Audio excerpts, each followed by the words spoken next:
Cool. Well, it's wonderful to meet you. Thank you so much for taking a minute out today. I appreciate it. Yeah, no, thank you. So, before we get into your work, I want to know this. 5 years ago, this pandemic was changing business, our lives, everything that we knew. How did you get through that era, and how has it influenced the way that you work and live today? When the pandemic started was actually 4 weeks after we started this company, Wysh. So we were very early. We were celebrating kind of like our partnership with Northwestern Mutual as a fintech. Yeah, like the night that people said, "Should we be going out? I've heard there's this thing going around." So I'll always remember like how close the pandemic was to when we started this like career journey of Wish and fintech.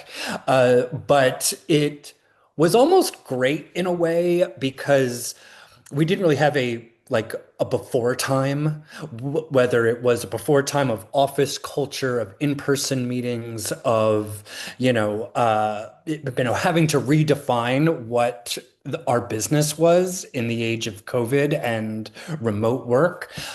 We really got to invent it right there, and so that to me was the big upside to starting a business right at the pandemic. Was we had a lot of positivity, a lot of excitement about how we could do things differently. Well, I guess the way to look at that is that you don't want to, it's probably not going to be prudent to start something after that time. I mean, if you start it before, you're in. You just got to figure it out. And at Mhm. that point, there were so many businesses and industries that were growing at unexpected rates. Did you find you in the middle of a surge, even though you began at that point? You know, we definitely went through, all the stages of starting a business anxiety at the beginning of whether it was, really seeing, the business opportunities and seeing the excitement happening in the industry, as, you know, things were really interesting in that 2020, 21 time period, even though it was, mid-pandemic. There were things like meme stocks were becoming a thing. NFTs were becoming a thing. Like there was all this kind of um, technology that was coming out at the same time as being stuck inside your home. So there was this kind of excitement of possibilities of technology shifts were happening, new businesses were starting all around us. So there was this real mix of going back and forth between the fear and anxiety of the pandemic and the kind of, excitement and passion people had for new things at that time. So let's get into the actual heart and soul of what you do on a daily basis. I'm going to put you in front of a bunch of kids. They always get the truth out of us. They try. They're 12 years old. It's career day. You're in a school, and one of the kids is like, "Hey, what do you do for a living?" What's your answer? I would say, hi guys. uh, you know, I help people manage their money and feel great about how they're going to live in the future, knowing they've got enough to support their family. So, what did you want to be at 12 years old? When you were in that seat, what was your dream job? It was actually to be a stockbroker. My mom was a stockbroker, and I thought she was the coolest ever. And I also loved all of like the guys in her office at that age. I just thought they were so cool. And now looking back, I realized that they were like 22-year-old guys, but at the time they felt like such grown-ups doing Yep. such cool stuff. So I really wanted to be involved in financial lives in some way. Part of it was just because I liked the clothes they got to wear and the offices they got to Yep. have. But as I got older, I realized there was a heart and soul to what they were doing as well. So, are you from New York originally? I grew up in Connecticut, so Okay. the state suburb of New York, Gotcha. but then went to college in Boston at Emerson College, Okay. and then came back to New York in 2001 and have been here ever since. So take me back to your childhood. What were the elements of being in business, of running a company, the entrepreneurial side? What were the seeds that were planted that has been harvested into who you are today? I think what, got me excited, when it came to entrepreneurship when I was younger, uh, were really those like after school clubs. I always found myself being the one who wanted to get together and wanted to do something as a group. I didn't like being alone. I didn't like just plopping in front of the TV. I loved being around my friends and working on a project. I was the nerdy kid in the group project who kept calling everyone, um, saying if they needed anything or can I help, or would just call and say, I actually did a couple things of yours for the project. Like I was always just like really invested in, collaborating with people, and it always came across in those kind of clubs or group projects, and that carried me all the way into college. So whether it was working in a restaurant, either a comedy troupe or any of those sort of like group activities always drew me in. And that's how I always knew I was probably going to, um, you know, be part of an organization that required me to collaborate really closely. The one thing when we get to this point in our lives is there's all these influences and inspirations that allow us to become who we are, not only as humans, but as business people. Who have been those influences? Who's been that inspiration, that hero that's allowed you to become who you are and for you to find your place on this planet? I always have the cliche of my parents, just because I was very close to my parents, and they both happen to have passed away in the last 3 years. And so they weigh on me a lot in terms of their legacy, but they absolutely 100% they were my heroes. And not a lot of people have a chance to say that. So I feel incredibly lucky uh, to be able to kind of look back on my mother and father and say, wow, they were, and at the time I idolized them and their approach to work ethic, their humor, their storytelling, all that stuff really kind of framed me as a person, which of course is obvious. They are, yeah, like they are the people in charge of forming you. So they did a good job with that, but I would, say I was also enamored with pop culture. I was obsessed with stand-up comedy and Saturday Night Live when I was probably too young to be watching it. I Yeah. was probably around 10 years old, being like trying to stay up to 11:30 on the East Coast to watch Saturday Night Live or Night at the Apollo, or when Comedy Central first launched, it was just airing stand up. And so my dad would always come in and be like, "What are you watching? This is not appropriate for someone your age."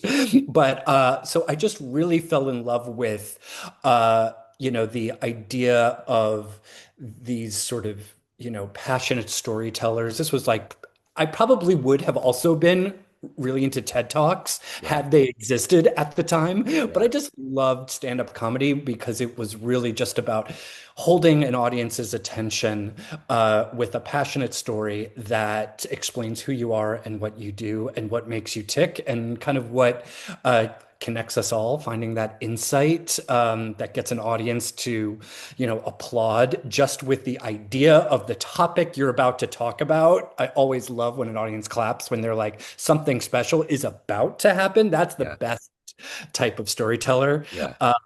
And so those people were the ones who made a huge impact on my life when I was growing up. So have you seen live, do you do live comedy? I used to when I was in college, and when I first moved to New York, I was involved in comedy troupes and teaching and worked a lot with improv groups to do shorts.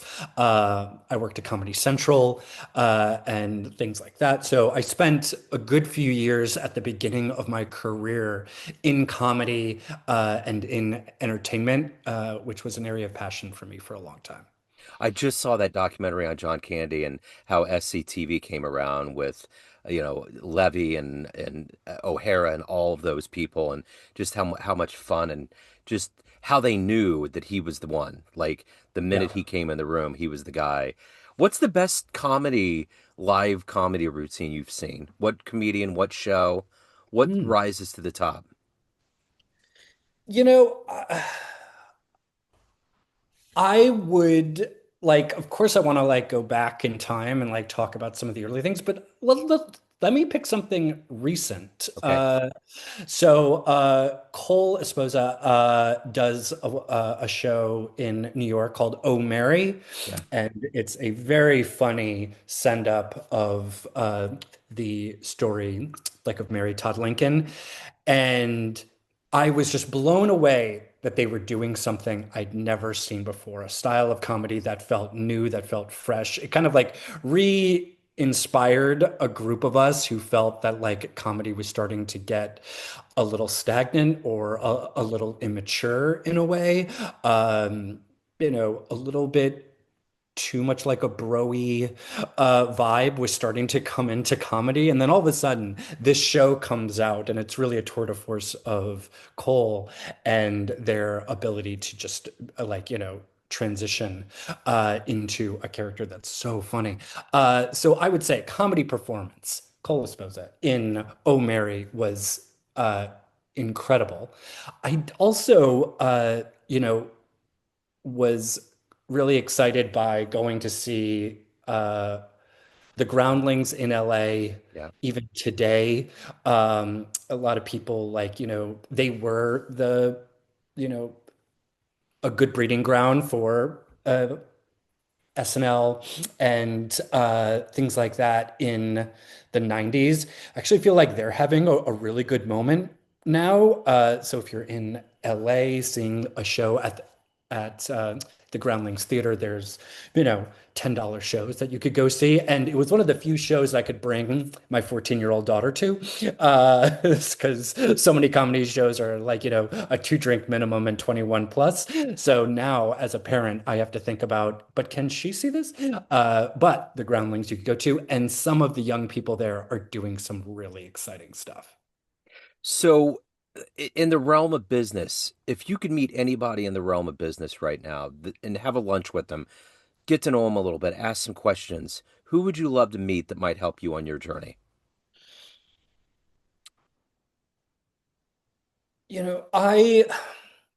Of course, I am enamored with, the potential of artificial intelligence, just like many of us who are,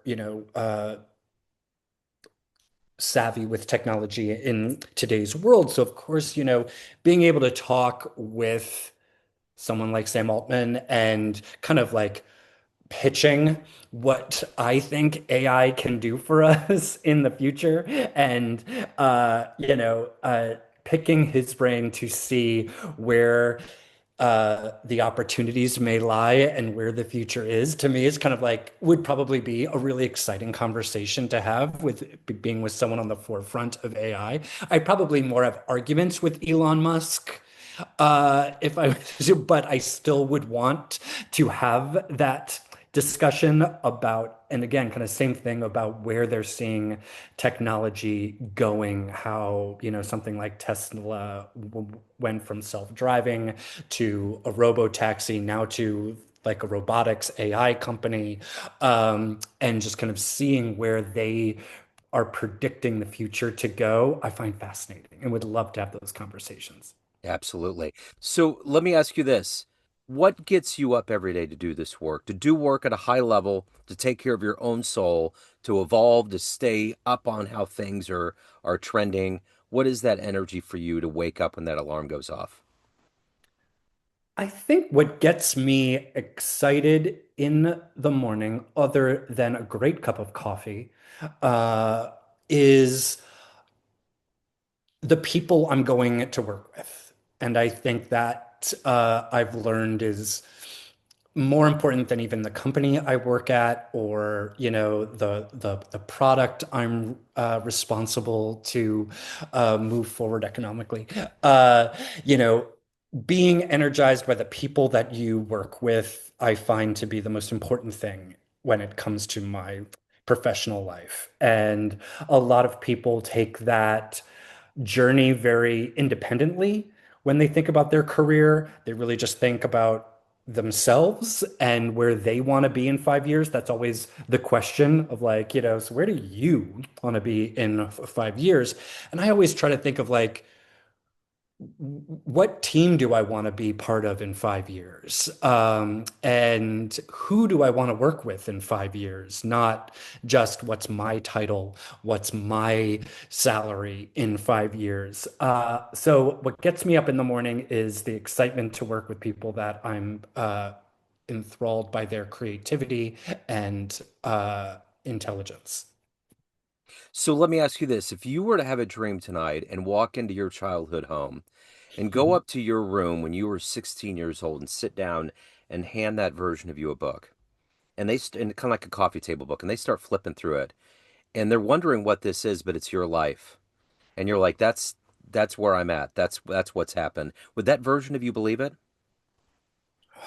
I think so.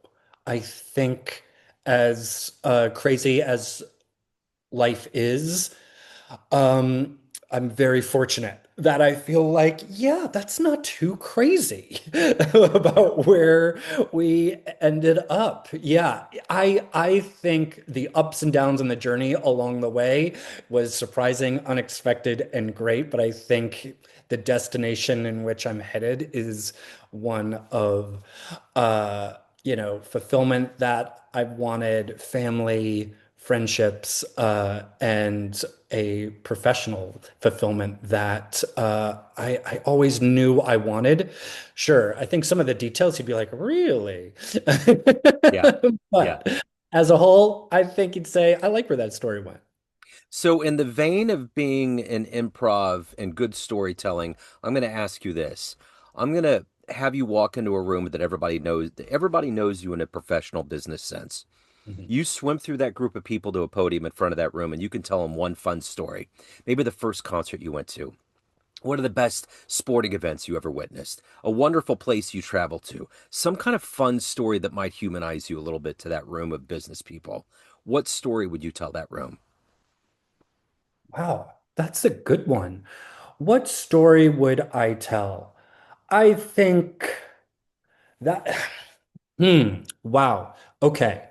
I think I would go about um my obsession with music when I was younger.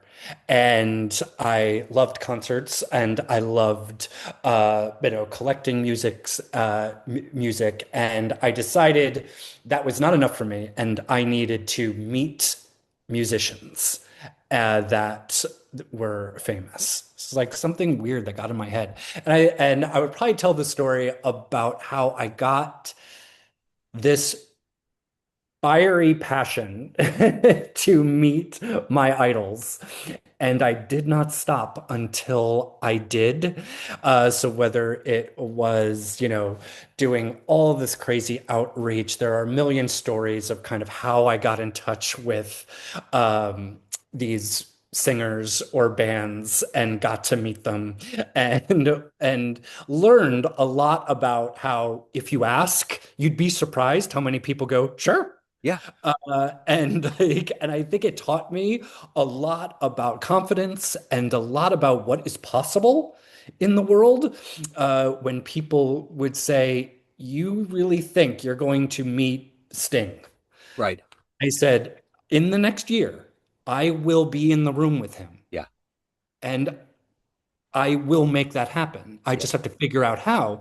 And I figured it out. yeah. And, so whether it was doing an interview for the school paper or things like that, you'd be surprised how many calls you could make to make connections to get something happening. And that story or that chapter of my childhood, I think plays a big part about who I am and why sometimes I think the impossible is possible. What's the best concert you've ever witnessed? The best concert I ever witnessed, I want to be classy and say some of the amazing classic rock concerts, but I would say seventh grade Weird Al Yankovic Yep. was just transformative for Yeah. me. The mix of comedy and music, which were my two favorite things in the world, when they came together in a show and it was one of my very first concerts as well. So even I felt like a grown up being in an audience and stuff. Strangely, Weird Al Yankovic. We have an amusement park in Kansas City called Worlds of Fun. And when I was a kid, I saw him and it was the Eat It. And he came out and he took that banana peel and he threw it. That place went absolutely hysterical. Just, it Yeah. was fun. It was so much fun.